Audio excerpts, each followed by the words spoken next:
Sew Simple Home here today. Today we're going to continue our Sewing 101 lessons. Today we're talking about fabric. Now, there's lots of different types of fabrics, and there's lots of different ways you can use fabrics, but today we're going to talk about the anatomy of fabric, or the parts of the fabric. Now, why does this matter?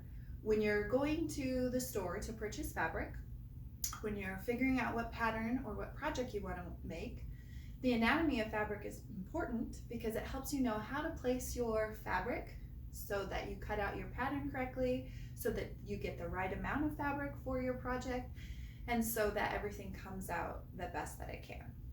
So the anatomy of fabric is actually really simple. Most fabric that you're going to use as a beginner is going to be a woven fabric, and woven fabrics have threads that go from right to left and up and down. So it's in a weave, okay? That's why it's called woven fabric. So these fabrics have two names.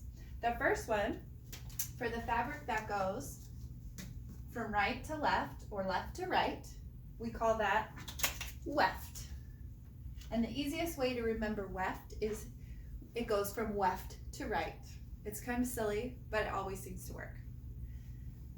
In contrast, you have fibers or fabrics that go up and down. We call these warp yarns. So if you ever see the terms weft or warp, you know what they mean. So if I'm looking at my material here, if I'm going up and down, they're warp yarns, and I would pull those yarns or threads from this way. If they're going from left to right, I would pull them from this way, okay? And if you really look at your fabric, you'll actually see that weave on your material. Now that's for woven fabrics. Knit fabrics are a little bit different, but we're not going to get into that today. Okay, now warp and weft yarns are also often called lengthwise or crosswise. Okay, so if you're looking on a pattern and it says you're going to sew crosswise or you're going to sew lengthwise, now you know. You're going up and down, right to left, whatever. Okay, so that'll just help you in placing your material in the correct way and your pattern in the correct way. Now there's one other that we commonly use, and that's called bias. Okay, and the bias goes diagonally. Okay, so sometimes your material is actually supposed to be placed on the bias.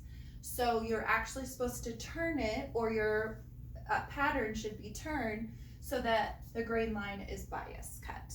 Okay, a lot of times you'll see that like on skirts, so it gives them a little bit more movement, maybe a little bit of stretch depending on the material.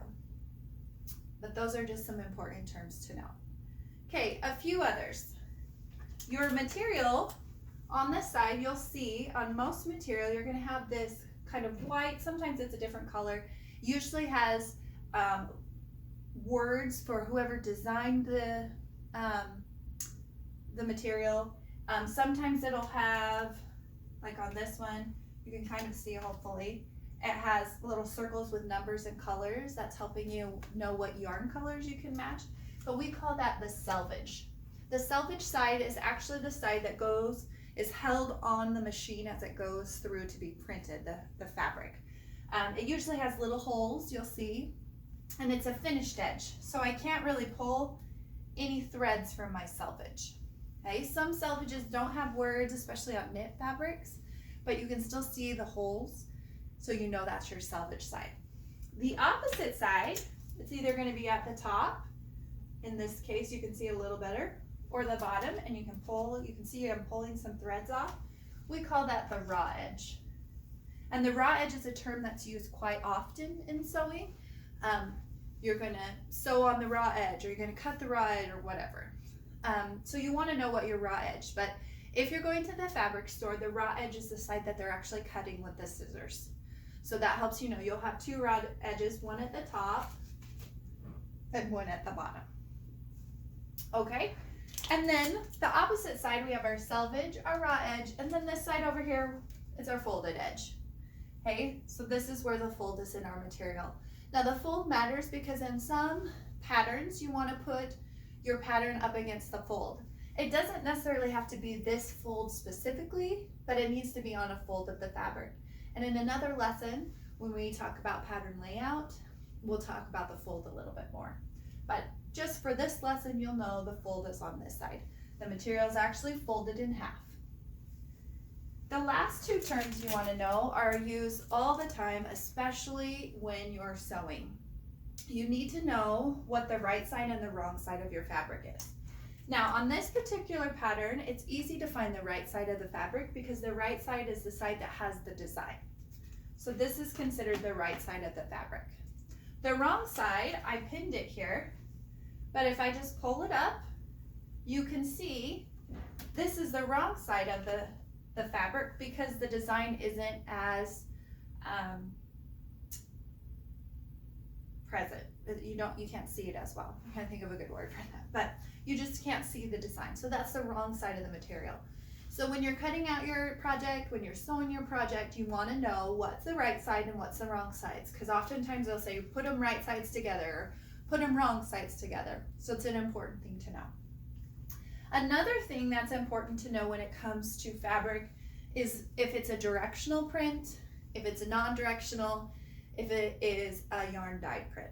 So for this particular one, I'm going to go ahead and take my wrong side off here just for a second so you can see. You can see my owls are all going the same direction. They're all face up. They're all looking at you. If I were to turn my fabric around, all my owls would be upside down. This is what we call a directional print.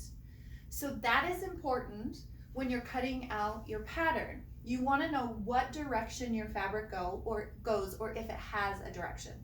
If it doesn't have a direction, it's not going to matter.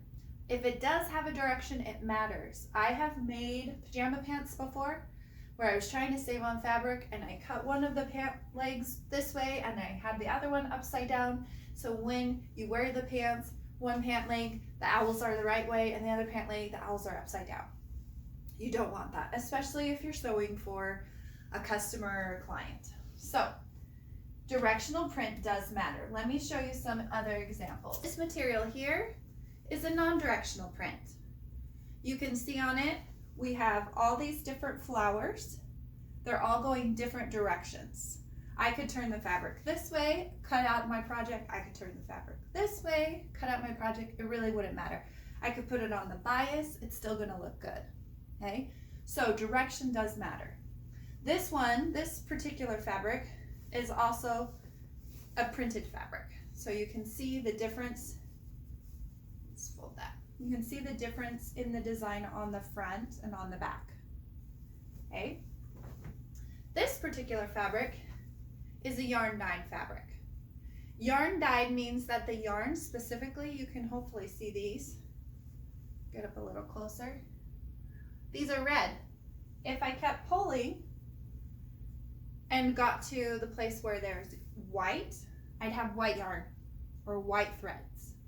Okay, so this is a yarn dyed fabric. So it's not going to matter if I cut it out this way or this way. Both sides can be right side or wrong side. So why does that matter? Well, when you're cutting out an actual pattern, you want to make sure you know which way was the right way so you don't sew your pieces on incorrectly. Okay, if you're making pants out of this, you don't want to sew two right legs and no left leg. Okay, so you might have to mark it somehow to know what's the front, what's the back, what's the right side, what's the wrong side. Okay, I think that's all that I have to share with you about fabric anatomy and directional print. If you have questions, leave them in the comments. If you have anything to add, we'd love to hear something we might have missed or something, a tip or trick you have in making sure that you set up your fabric correctly. Thanks for following along with this lesson, and we'll talk to you next time.